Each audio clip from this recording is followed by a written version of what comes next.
What's good, y'all? It's your boy Ross back at again with another video. So, we got to talk about what happened on this episode of Friday Night SmackDown. And man, oh man, they really are ramping up the storylines heading into Survivor Series and for Wargames. And I love what they're doing, especially with the Bloodline stuff, liking the direction that they're going in.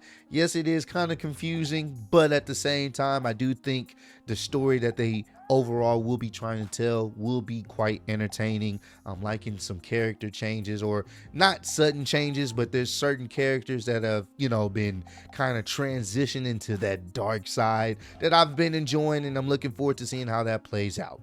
So we got to start with the show. Cody Rhodes comes out there. He didn't have his business suit on, so I knew he was ready to fight. Anytime Cody comes out there with some kicks on and the sweatpants, you know he's ready to fight. So he came out there and he made it very, very simple. Hey, Kevin Owens, what you did last week to Randy Orton, to my friend, I'm not gonna stand for it. Get your ass out here right now. I know you're in the back. Let's hash this out. And I'm all for it. Cody on business, I'm ready for it. But then Nick Aldis comes out there, and Nick Aldis made it very clear that I know he wants Cody to come out there, but Cody is not there. He's been banned from the building. He will not be at the show.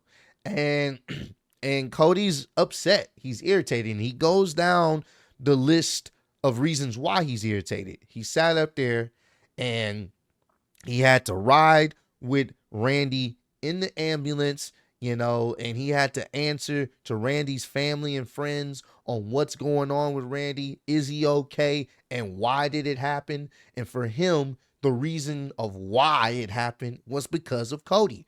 He said, it's because of me that this happened. He talked about when he won the championship at WrestleMania 40 and Randy had hosted Cody up on his shoulders. And afterwards, he's like, I'm proud of you, Code Man. He gave him like a little nickname. I'm proud of you.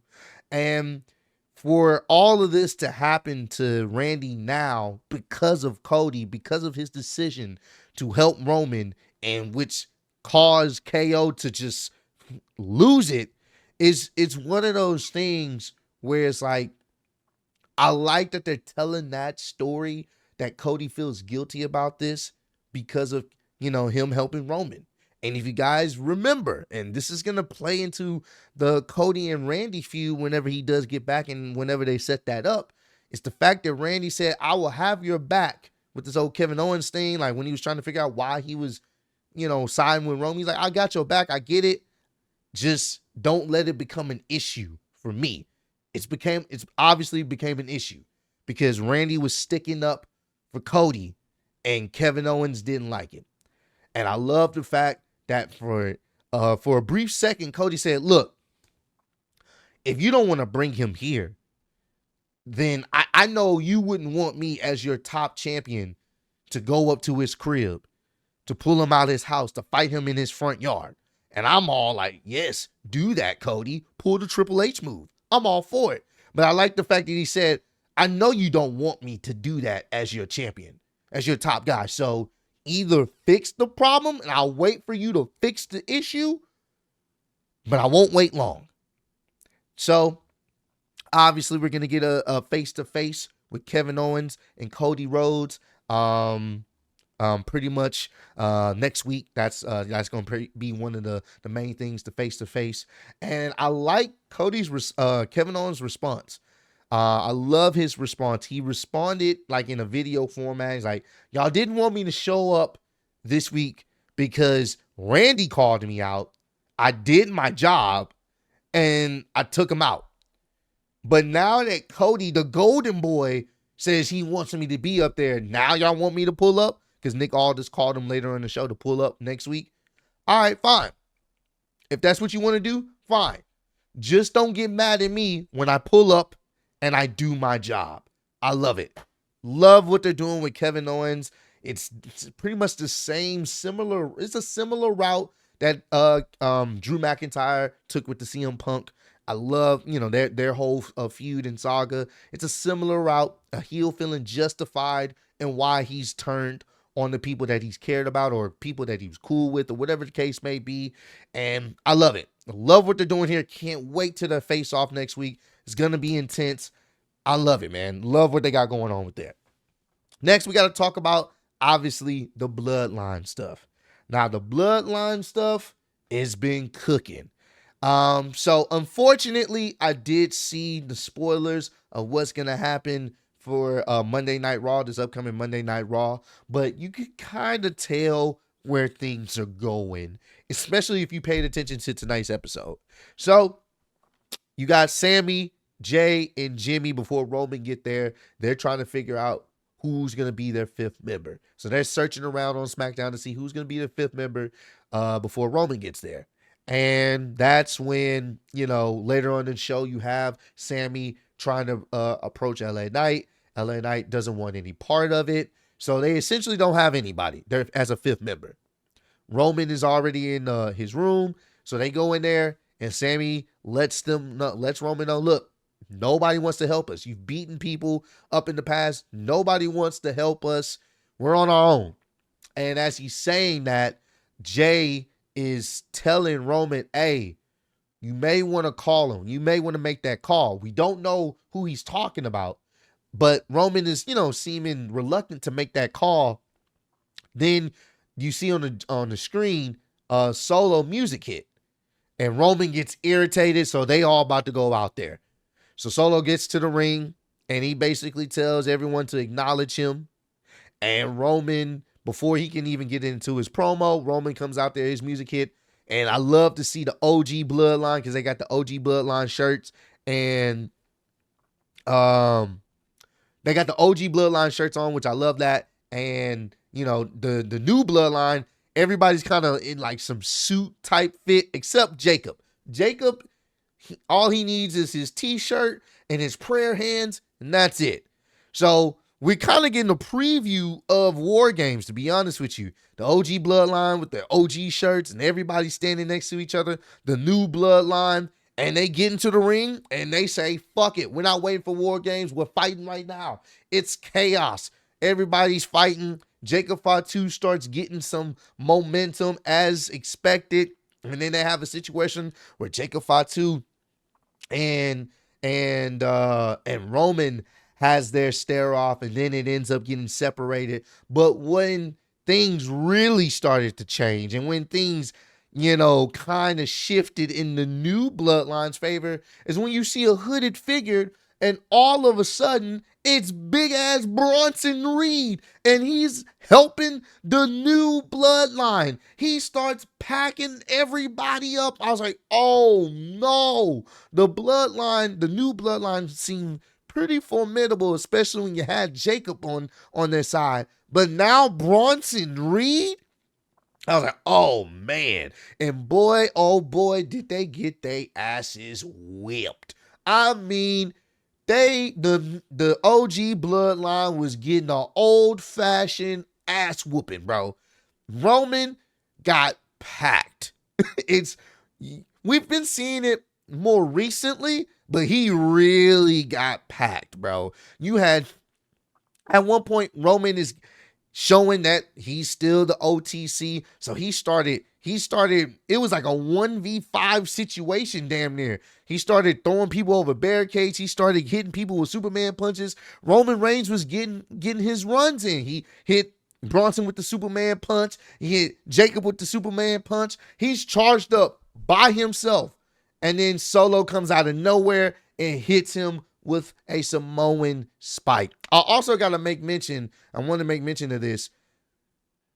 There was a situation where Sammy was about to get hit with the Samoan spike, but Roman speared Solo and saved him, and they had that acknowledgement, which I can appreciate. So Roman saving Sammy was, a good moment, and that's when obviously Bronson Reed came out there and destroyed everybody. So Roman had his moment by himself, but ended up getting hit with the Samoan spike. Jacob ends up hitting that beautiful springboard he does off the top rope, and Bronson Reed hits the tsunami on Roman. Roman's selling it like $1 million. Granted, I don't even think he really has to, but they packed up Roman. Packed him up. And now they have Bronson Reed on their team Not gonna lie to you. Bronson Reed and Jacob Fatu alone, that's like 4 people. Like that's the squad right there. That's the War Games team. Those 2 alone is all you really need. But the new Bloodline looks very, very, very menacing. And here's the thing. It doesn't make sense why, but it kind of does, especially if you kind of know which direction they're leaning towards, especially for Roman getting his 5th member. It doesn't, but it does. Does Bronson Reed need to be in this? No, but I'm happy that he is because he's getting that main event rub. That's why I'm happy. He got to go out there with Roman and pack him up. I think they're going to have a great, fun match. So I understand why he's there. And we'll talk about it more likely on Monday Night Raw. Like I said, I did get spoiled, so you can kind of put 2 and 2 together. We'll talk about it. I understand why he's there. It doesn't really he doesn't need to be there, but I'm okay with it because he makes that team look that much more terrifying. Bronson Reed with the new Bloodline, not gonna lie to you, I like it, and Bronson Reed's gonna benefit from it tremendously. So that's the big thing that happened on this show. I really do appreciate that, and I like that. We'll also talk about what happened towards the end. And at the end of this segment, as Roman and everyone else trying to catch their bearings, Jay tells him once again, hey, bro, you need to make that call. We still don't know who the call is. Who was he talking to at this point in the show? We also got to talk about some heel turns. You had the Street Profits going against Motor City Machine Guns for the tag team titles. Pretty solid match. But Tommaso Ciampa gets involved mid-match and causes a disqualification. He attacks the Street Profits. He gets involved and he attacks the Street Profits mid-match. The match is thrown out because of Tommaso Ciampa. Then the Motor City Machine Guns, they're about to get into it with Tommaso. Then Johnny's like, yo, what are you doing? He comes out there, gets between them. He's like, bro, what are you doing? We didn't discuss this. And that's when Tommaso Ciampa pushes Johnny Gargano, gets out the ring. He's upset. He's like, we didn't discuss this. You know, you're not the boss of me. Like, he's losing it. He's going back to what we know him from, the NXT days, the Tommaso Ciampa, Blackheart Tommaso Ciampa. Love it. Love what they're doing with him. He's crashing out. He's frustrated. He's taking it out on everyone. I love that. So Johnny's chasing after him. The Motor City Machine Guns, they go to pick up, help out Angelo Dawkins and Montez Ford get up. But Dawkins end up punching one of them, and he's pissed. And you can see Montez Ford is upset too. Angelo Dawkins was pissed. Montez was pissed. I think we're getting to that point. If you guys seen their promo they did last week talking about Montez basically talking about it's win or nothing. We must win the tag titles. And they didn't win it this time. So the question is, what will happen with them going forward? Because it looks like they're losing their patience. They're losing, like they're not as happy. They're upset. They're irritated. And it could be a good chance that we're going to see them go heel as well, which I'm looking forward to. Now, I want to talk about what happened towards the very end of the show. Very, very end of the show.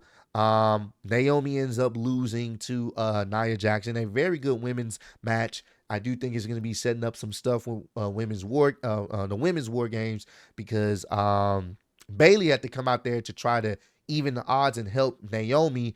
Tiffany Stratton comes out there, causes distraction, and even Candice LeRae comes out there, and ultimately she becomes the one that helps out Nia retain the title. But it was supposed to be Jade and Bianca helping out, but they got attacked backstage by Liv and Raquel. So definitely looks like they're setting up a women's War Games match for Survivor Series. So that's what it's looking like is happening. But after all that happened, Roman is in his room, and he's looking at his phone, and he picks it up, he presses a button, and he basically says, call the wise man.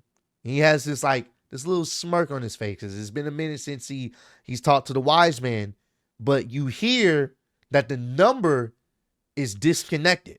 So the number that he has for Paul Heyman doesn't work anymore. So the question is, what does that mean? What are they gonna do? And I like that, because Roman at that moment he couldn't believe it that the wise man number changed. The wise man number doesn't work anymore. What's gonna happen? And he kind of seemed defeated, like not defeated but shocked. And I like that. I like the fact that once he heard that the number was disconnected, he didn't know what to do. So it's gonna be very interesting to see how that plays out. Paul Heyman will be an integral part going in, especially for the rumored 5th member. Like I said, I think you guys can kind of guess where it's going. We're going to talk about that on Monday. I don't want to spoil it for those who really don't know, but you can kind of guess where things are going. And I will say this, and I've said this before, even before this, Paul Heyman is going to be the glue to get everybody together for this one night. And I'm all for it, man. Hey, this was a great SmackDown. I enjoyed it for the most part. Y'all let me know if y'all enjoyed this SmackDown as well. But I appreciate all love, support y'all showing on the channel. Road to 150K. Appreciate y'all kicking with me. See you on the next one. Peace.